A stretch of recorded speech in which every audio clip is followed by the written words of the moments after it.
Tim and Diana are doing ecstatic poetry.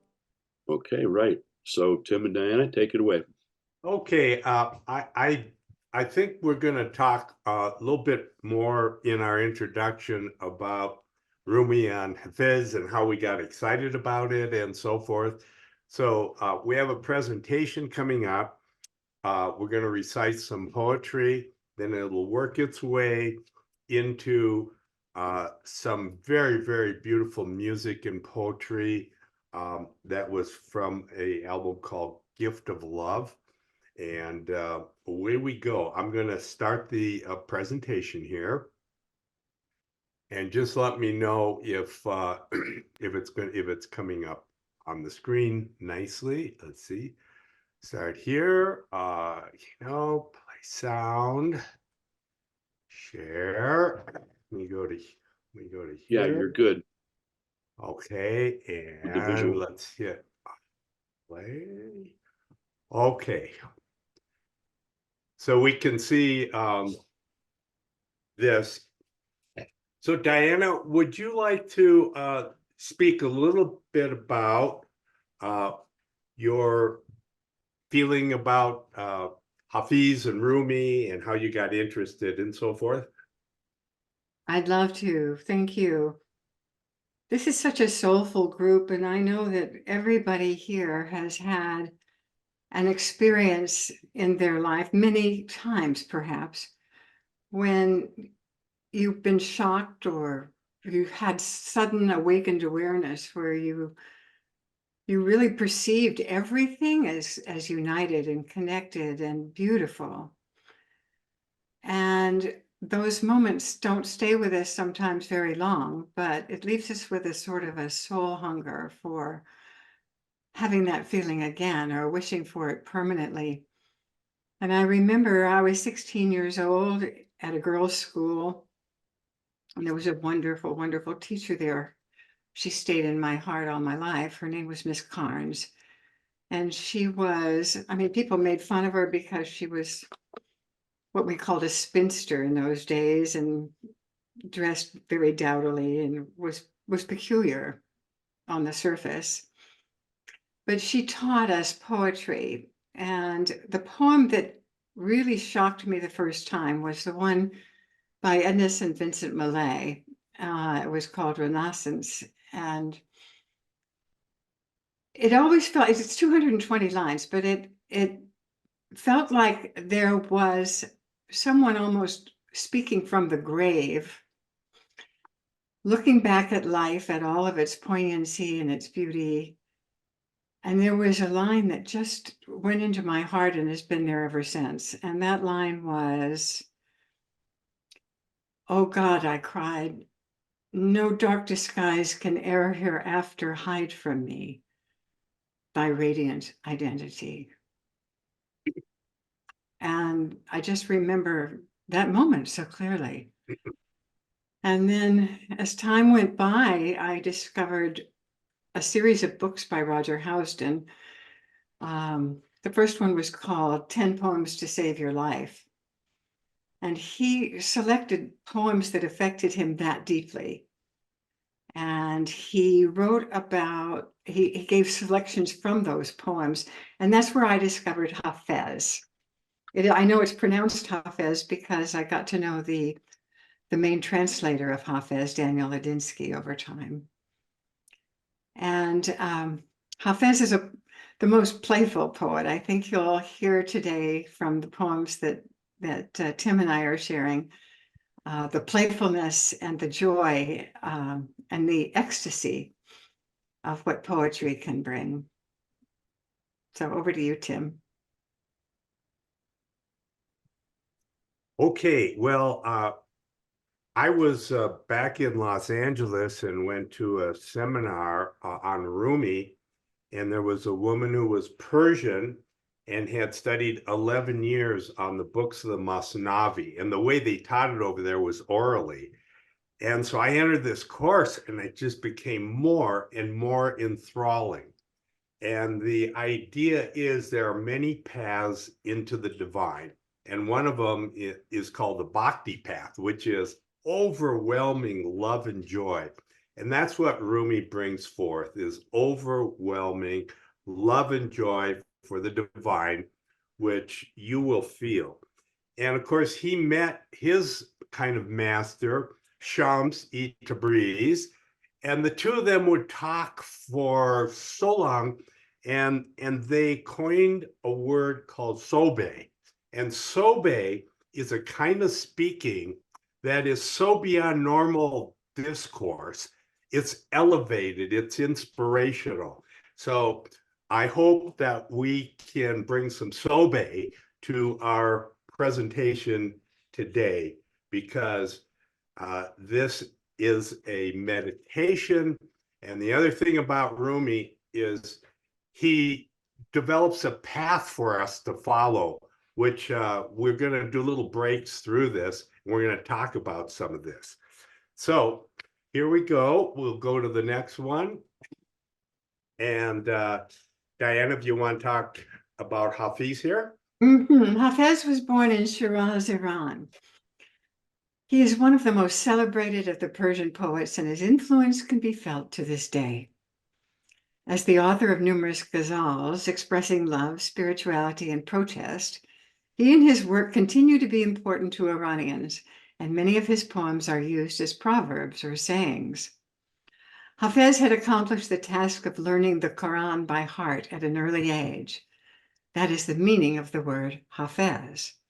At the same time, he is said to have known by heart the works of Rumi, Sadi, Farad Undin, and Nizami. Okay, now Diana's going to read these. They're a great meditation, so just invite you to relax and just take in the beauty of these poems. The closer I get to you, beloved, the more I can see it is just you and I all alone in this world. I hear a knock at the door. Who else could it be? So I rush without brushing my hair. For too many nights I have begged for your return.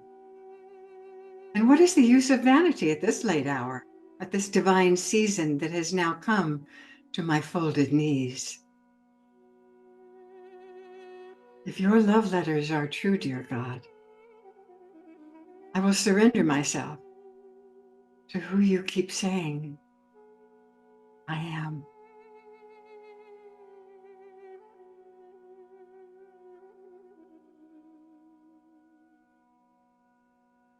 Today by Hafiz. I do not want to step so quickly over a beautiful line on God's palm as I move through the earth's marketplace today.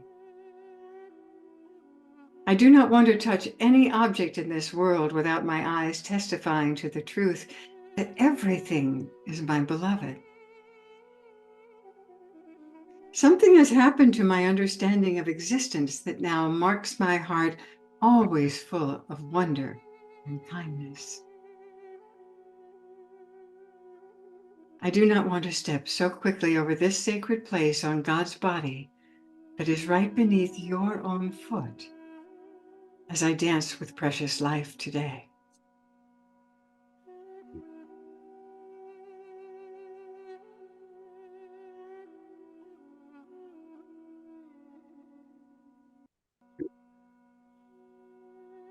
A wine bottle fell from a wagon and broke open in a field. That night, 100 beetles and all their cousins gathered and did some serious binge drinking. They even found some seed husks nearby and began to play them like drums and whirl. This made God very happy. Then the night candle rose up in the sky, and one drunk creature, laying down his instrument, said to his friend, for no apparent reason, "What should we do about that moon?"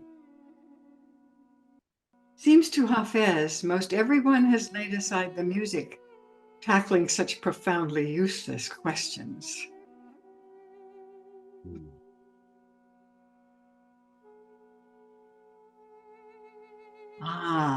Admit something.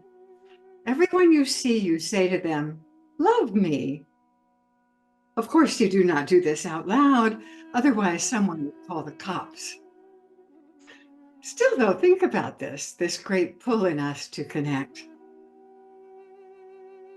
Why not become the one who lives with a full moon in each eye that is always saying, with that sweet moon language, what every other eye in this world is dying to hear?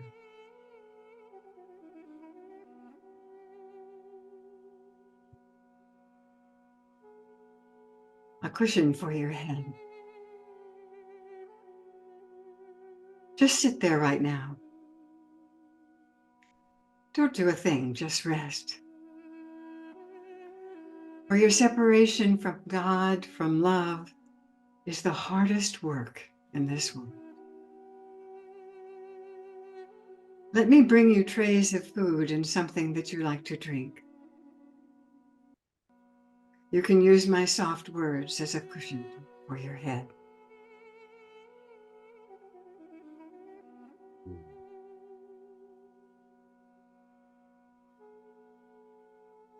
I have learned so much from God that I can no longer call myself a Christian, a Hindu, a Muslim, a Buddhist, a Jew. The truth has shared so much of itself with me that I can no longer call myself a man, a woman, angel, or even pure soul. Love has befriended Hafiz so completely, it has turned to ash and freed me of every concept and image my mind has ever known.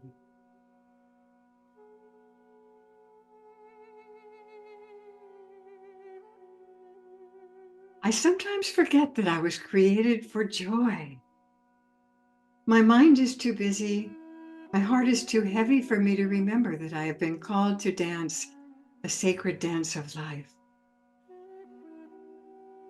I was created to smile, to love, to be lifted up, and to lift others up. O Sacred One, untangle my feet from all that ensnares. Free my soul, that we might dance, and that our dancing might be contagious.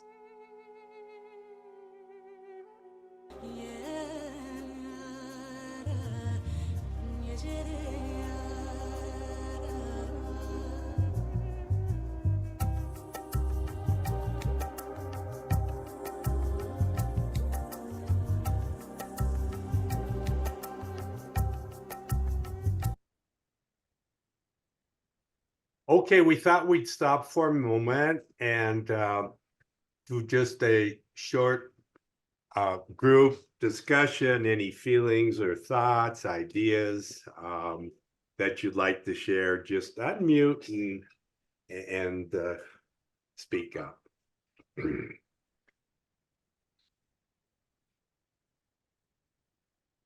Thank you, Diana. That was so beautiful. I have a whole book of Hafiz. I have not been reading it. And I think there's something about your voice speaking those words is so beautiful. Thank you. Pamela, you want to speak? Me? Yeah. Do you have your hand up?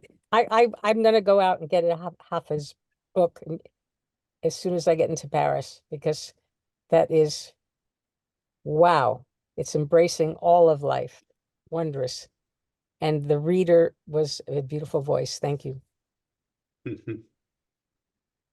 think Ruth, you want to speak? Good morning, everyone.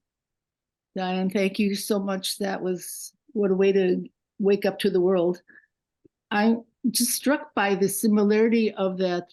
I think it was the next to last poem when he said, I'm neither a Jew, I'm neither Christian nor Jew nor Hindu. There is a poem of Rumi's that is so much like that. And I wanted to actually see if I could find it and juxtapose them. And, you know, you said that he memorized many of Rumi's poems, and what was the difference in time of when they lived? It was, they were a century apart. Hafiz later. So do you know what poem I'm referring to of Rumi's?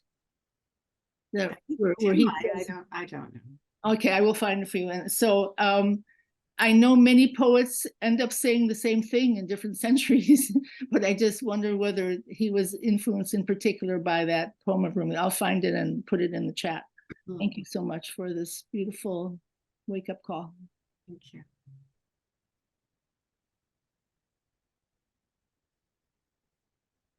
Bill?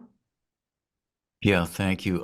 Yeah, I think I know which one Ruth's talking about, meeting in the field. And I look forward to hearing you read that to us. It was, yeah, just so calm, delightful, peaceful. I was ready to dance. The last one where I was ready to start moving around. And I got a sense, for some reason, a feeling of Zen came to me, that there was an element of that was echoed in some of the poetry. Just beautiful. Thank you very much.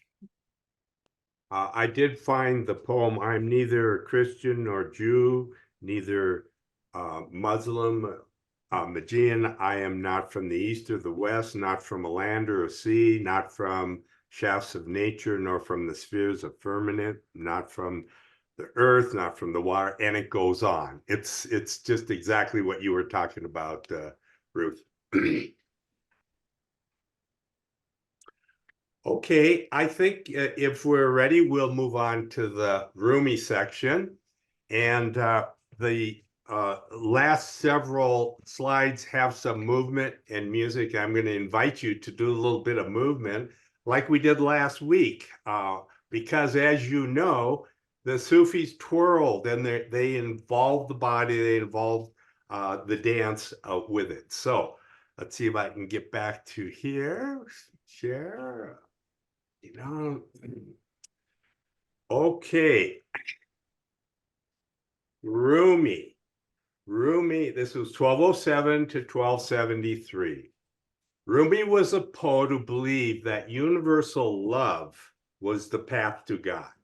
He rejected divisions based on ethnicity and religion.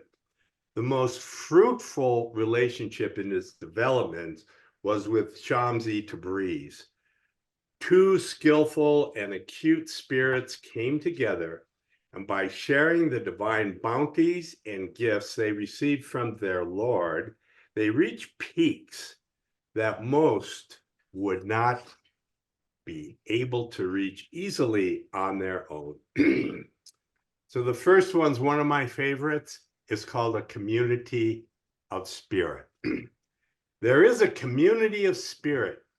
Join it and feel the delight of walking in a noisy street and being the noise. Drink all your passion and be a disgrace. Close both eyes to see with the other eye. Open your hands if you want to be held. Sit down in this circle. Quit acting like a wolf and feel the shepherd's love filling you. At night, your beloved wanders. Don't accept consolations. Close your mouth against food. Taste the lover's mouth in yours. You moan, she left me, he left me. 20 more will come. Be empty of worrying. Think of who created thought. Why do you stay in prison when the door is so wide open? Move outside the tangle of fear thinking. Live in silence. Flow down and down in always widening rings of being.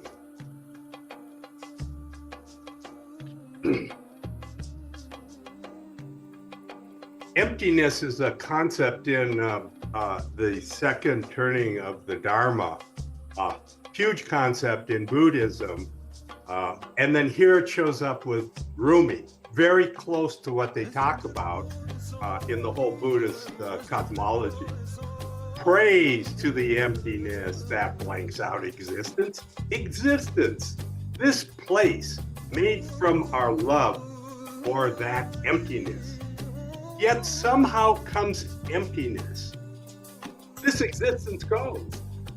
Praise to that happening over and over. For years I pulled my own existence out of emptiness. Then in one swoop, in one swing of the arm, that work is over. Free of who I was, free of presence, free of dangerous hope, fear, free of mounting wanting. The here and now mountain is a tiny piece of straw blown off into emptiness. These words, I'm saying so much, begin to lose meaning.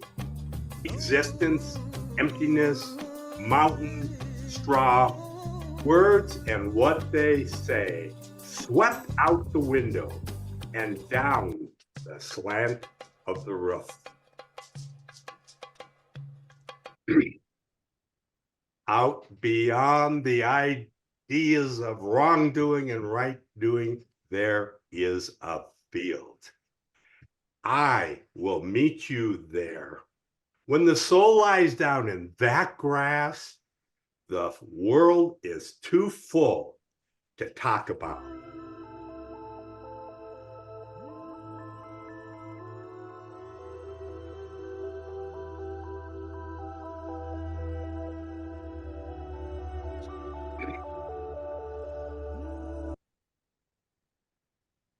Okay, we're going to try something a little bit different. The idea is we're going to take the poem Community of Spirit. I mentioned earlier that this is also, he's training us on a path.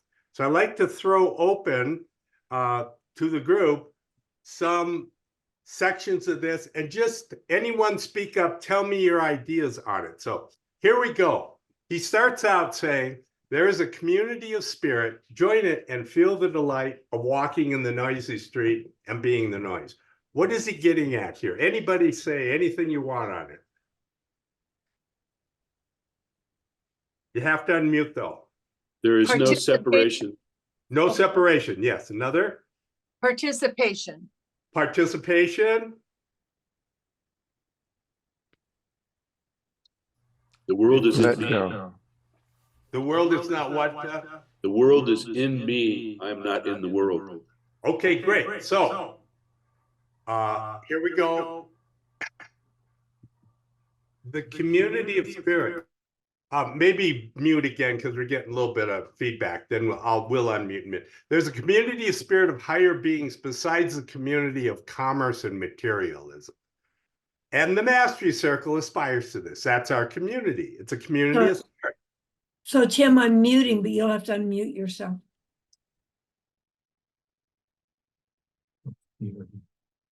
You're muted again, Tim. Can you hear me now? Yes. Okay, good. So a community of spirit, normal life is lost in getting and avoiding an endless discursive thinking. He blasts you out of this through the joy of direct experience. Everybody talks about direct experience. That's why he says, feel the delight of walking in the noisy street and being the noise. Okay, we go to the next one. Drink all your passion and be a disgrace. Anybody just unmute and say it? Embrace every part of yourself. Embrace it all. Great. Thank you, Thomas. Leave it all, like let it all flow out that is necessary. Yeah, great, Amy. So what he's saying is let your passion guide you. Follow your love. We're so tied in by these norms, and it's a disgrace sometimes to move out of them. And he's saying, go do that. Okay, next one. Close both eyes to see with the other eye. Anybody? Your inner knowing is just live in your inner knowing. Living your inner knowing. Stop seeing your pre-programmed images conditioned through past events. See with an intuitive eye. Say, Next one, open your hands if you want to be held. It's a two-way street. Two-way street. The Great. payoff is in loving, not in being loud. Yes.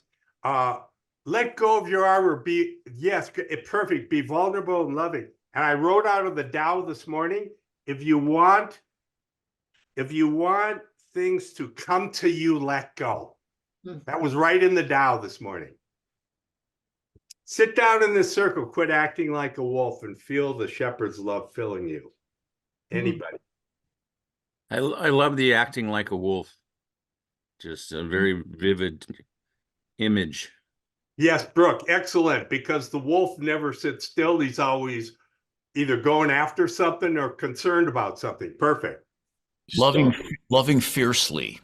Loving fiercely. Okay. So we have the circle is the power of Sangha. That's where when two or more are in my name, it's like there's power. The wolf is driven by anxiousness. And the shepherd's love, there's obvious reference to Christ here and how a shepherd cares for the flock. Rumi mentions Christ quite a lot, as well as the whole Islamic and the whole Muslim part. So he's got it all. He's a missing. Next part of the poem, at night your beloved wanders, don't accept consolations. Close your mouth against food, taste the lover's mouth and yours. So we often reach outside of ourselves for something, and what he's saying is by closing that off, you can go within and truly feel what love is. You nailed it. You nailed it. It's the lover has got this divine spirit within. God is closer to you than your eyes. The mouth is inside of yours. That's what he's saying. And then I love this one. You moan, she left me, he left me, 20 more will come. What's he referring to here? The transience of human connection. Absolutely. And we're trying to satisfy our longings by grabbing onto somebody else. And when the lover leaves, we're despondent. And he says 20 more, which means there's an abundance of love out there. Not only that, but the ultimate lover is within. Be empty of worrying, think who created thought. That's just so deep. It's really Incredibly deep. This is inquiry in the whole Advaita Vedanta, Ramana Maharshi.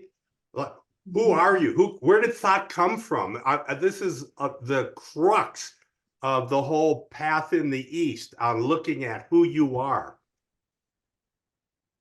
Worry is the human condition. I don't want this, I want that. He's asking a technique in Eastern yoga, Zen, Advaita, Vedanta, Buddhism. Where does thought come from? Okay, two more. Why do you stay in prison when the door is so wide open? We create our own prisons. Yes, perfect, Ruth. We make our own prisons through fear. And we don't swing out and express ourselves. Remember, be a disgrace. All these things link together. Move outside the tangle of fear thinking, live in silence, flow down and down in ever widening rings of being. This is the last line. What does that mean? Well, to me, all of this refers to a sort of homecoming, a sense of being in our essence, and it's just the expansiveness of knowing that this all makes sense on the deepest level. Something we'll never really understand is the mystery of all of this. Yeah. But we move in and out of it, and that's our solace. It to me, it's like being home. Right. Thank you, Diane.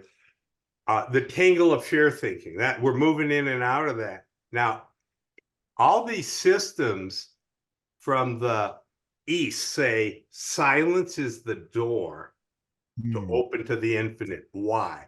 Because you go deeper into the self, into who you are, and all the thought, you kind of leave that behind. And that's part of what they practice in meditation. As you go deeper, you experience an ever-widening ring of being. Awareness and boundaries expand. And that's who we are, not all this tangle of fear thing. So I just thought it would be neat to take one Rumi poem, break it apart, and look at it. It's a path. These are things that you can practice. That's what's so beautiful about Rumi. He is showing us how to go and where to go.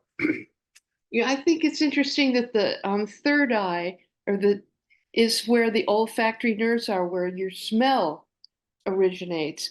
And as the connection of breath and silence and awareness presence coming from smell, it might be a really holy sense above, well, distinguished from the others. And I love all the reference of going away from the ego or duality into unity, into oneness, which is my reference, Course in Miracles. Great. Ruth? Yeah, it's a very interesting synchronicity. This month we celebrate in Judaism Purim, and Purim is the only Jewish holiday in which we are encouraged to get drunk until we don't know the difference between the protagonist of the story and the enemy and the antagonist. And so in a way that to me is what was in the poem as well. The idea that we think that drinking and getting drunk is a disgrace, but there's some knowledge in that place where you can't point to the enemy that you can't have on a regular basis. Yeah, Rumi has a lot of poems about getting drunk on God. Bring me to another bar, and so he's so we have one holiday where it's legitimate. When the Beatles were getting drunk, that made God very happy. Remember? I love that. Yes, Hafiz, like you say, Diana, has this great little bit of humor, and it's wonderful.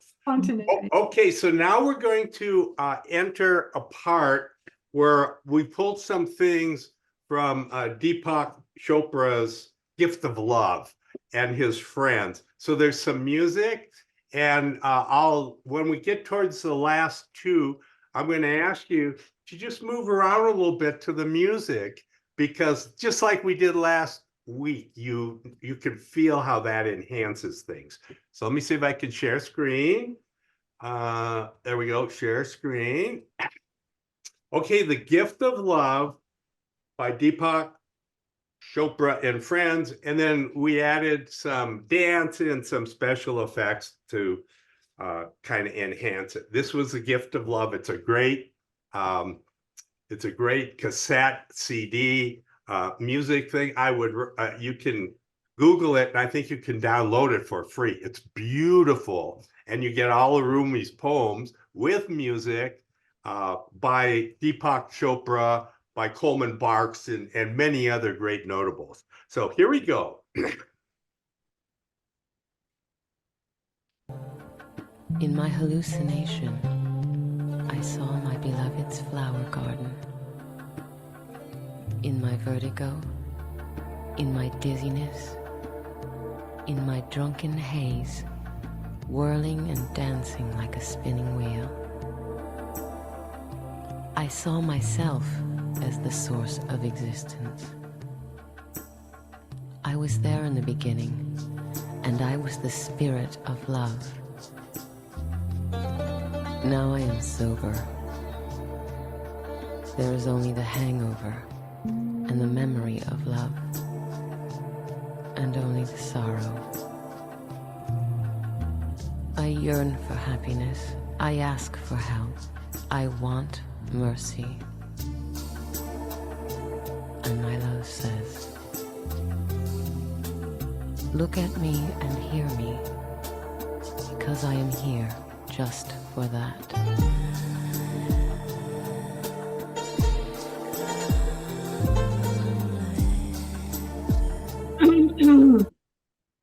Okay, I want to preface this one a little bit. In just about every system, they talk about the death of the little self in order to be able to realize what you really are on a huge, massive scale. Rumi does it beautifully because he talks about die to this love. And so listen to these words and the images. They are just so beautiful and so moving. Here we go, Die to This Love by Rumi.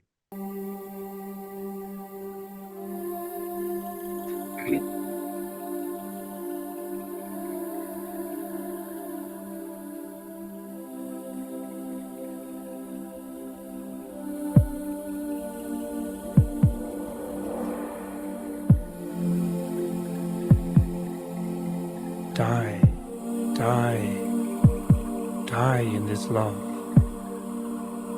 If you die in this love, your soul will be renewed. Die, die. Don't fear the death of that which is known. If you die to the temporal, you will become timeless. Die, die. Cut off those chains that hold you prisoner to the world of attachment. Die, die, die to the deathless, and you will be eternal. Die, die, and come out of this cloud. When you leave the cloud, you will be the effulgent moon. Die, die, die to the din and the noise of mundane concerns. In the silence of love, you will find the spark of life.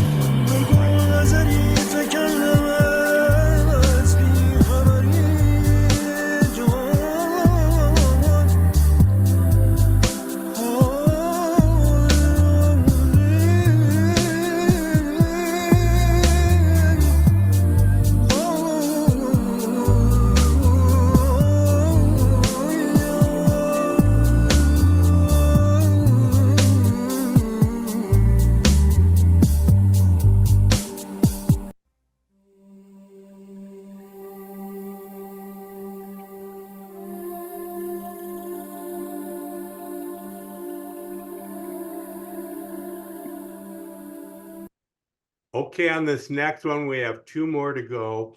You may want to just move around a little bit in kind of like we did with the medicine dance last week, because it's music is pretty engrossing. Here we go.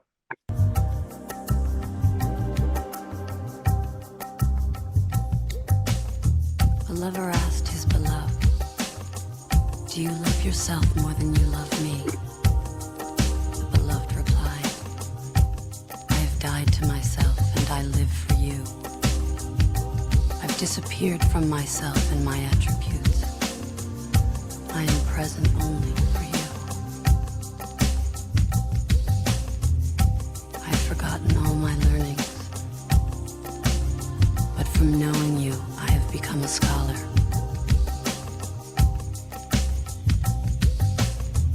I have lost all my strength, but from your power, I am able. If I love myself, I love you. If I love you, I love myself."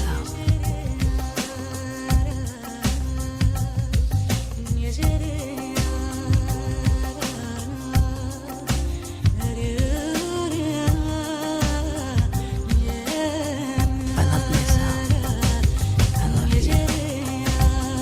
If I love you, I love myself. If I love myself, I love you. If I love you, I love myself. And one more, and again, some movement. In the orchard and rose garden, I long to see your face. to kiss your lips. In the shadows of passion, I long for your love. Oh, supreme lover, let me leave aside my worries. The flowers are blooming with the exaltation of your spirit. By Allah, I long to escape the prison of my ego and lose myself in the mountains and the desert. These sad and lonely people tire me. I long to revel in the drunken frenzy of your love and feel the strength of Rustum in my hands. I'm sick of mortal kings. I long to see your light. With lamps in hand, the sheiks and mullahs roam the dark alleys of these towns, not finding what they seek. You are the essence of the essence, the intoxication of love. I long to sing your praises, but stand mute with the agony of wishing in my heart.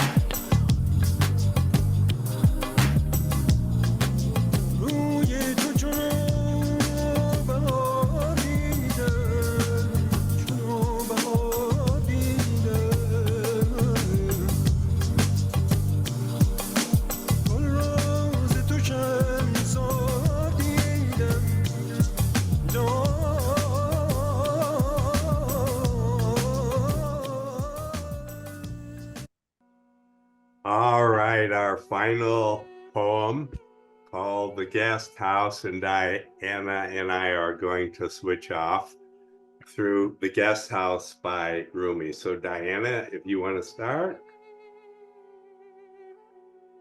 This being human is a guest house. Every morning a new arrival. A joy, a depression, a meanness, some momentary awareness comes as an unexpected visitor. Welcome and entertain them all, even if they're a crowd of sorrows who violently sweep your house empty of its furniture. Still, treat each guest honorably. He may be clearing you out for some new delight. The dark thought, the shame, the malice. Meet them at the door laughing and invite them in. Be grateful for whoever comes, because each has been sent as a guide from beyond. You are not a drop in the ocean. You are the entire ocean. Ocean in a In a drop. I am able. If I love myself, I love you.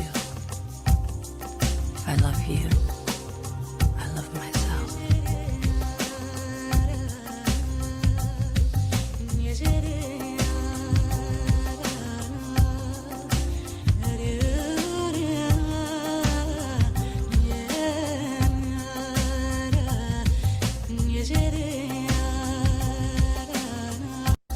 I am able.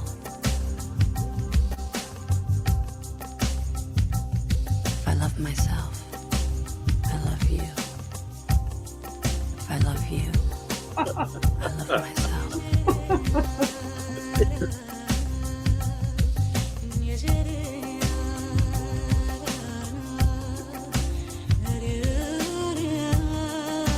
I love that. You guys are fabulous. I like the water aerobics. Anybody else need a cold shower? I truly recommend that if you're drawn to specific poems that you learn them by heart. Yeah. When I had a heart attack, I was told to walk, and I memorized 50 poems by heart, one a week. And they live inside of me, you know. So when I'm having a dark thought or a weird thought or a very human ego thought, I can switch over to one of those poems, and it lifts me into a new outlook. Yeah, Paul.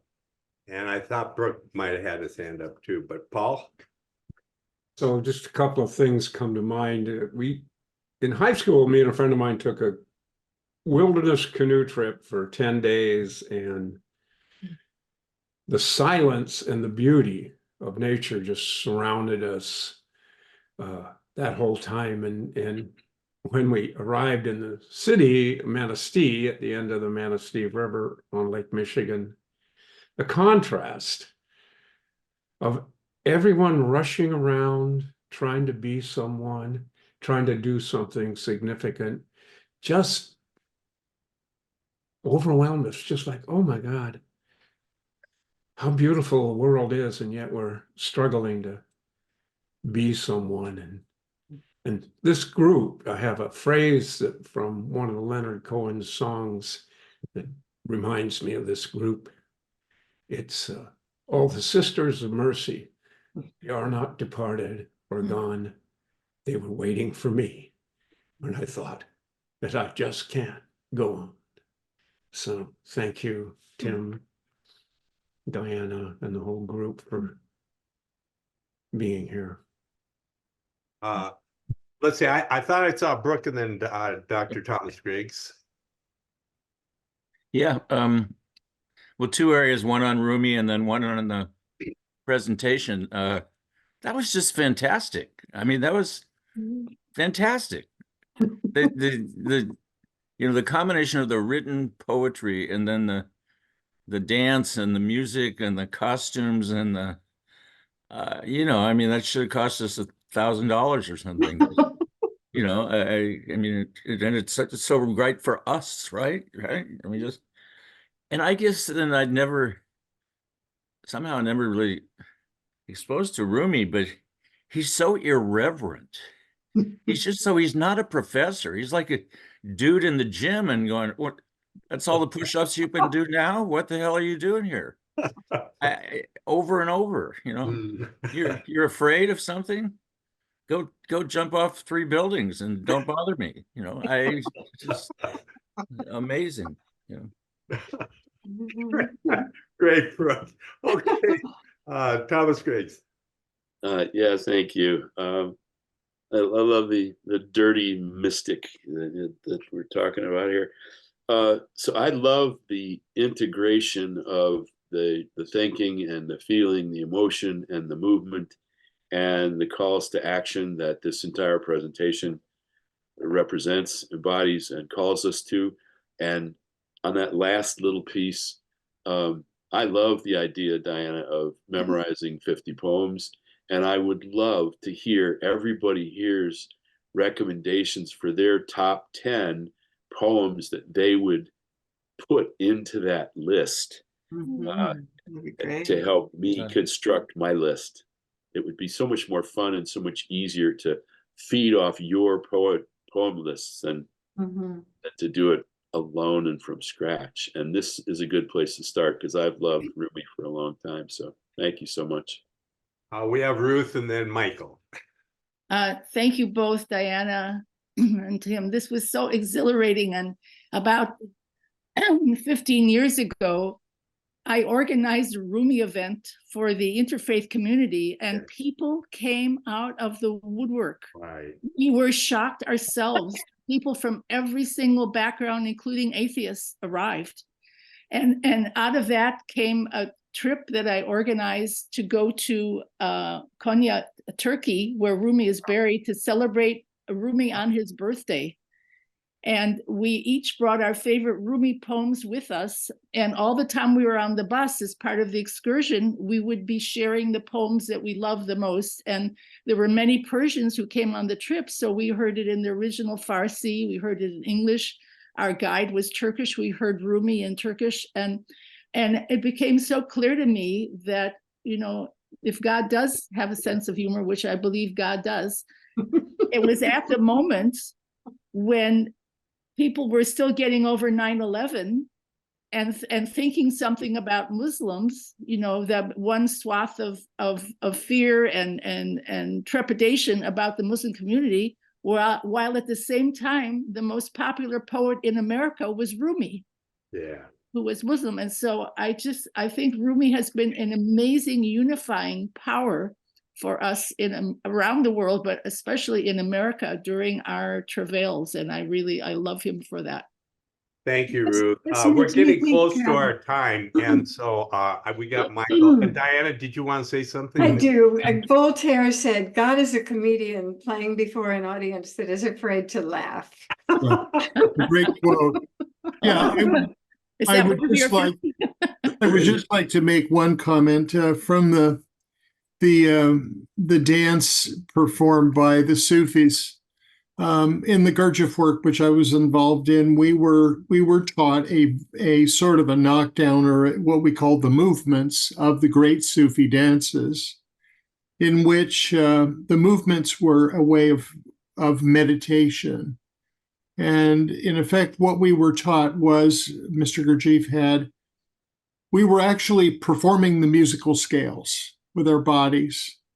And that was all tied into various forms of poetry and all part of the other thing. The other thing that is related, which we're discovering in the group, is the Enneagram, which was what's also part of the learning we were involved in. It's all sort of tying in, but it amazes me how relevant some of this stuff is, considering that Gurdjieff goes back to the 50s and earlier, but it still keeps getting rediscovered.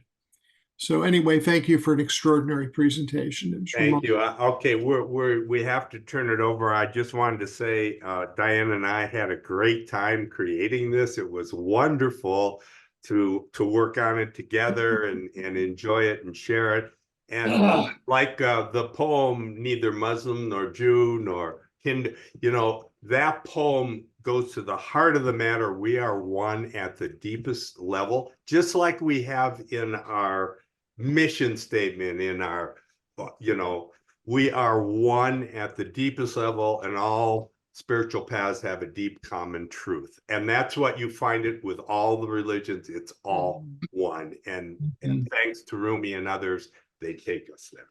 So I'll turn it back over to you, Thomas. And thank you. And Diana, did you want to say a last word here? Oh, I just so appreciate this. I would just love to work on this the rest of my life and stop doing anything else, because it gives me so much exuberance inside. I just light up, and it's contagious when we're lit up from something, when we get it, when we get who we really are, everybody else gets who they are too. So what a joy it's been. Thank you so much.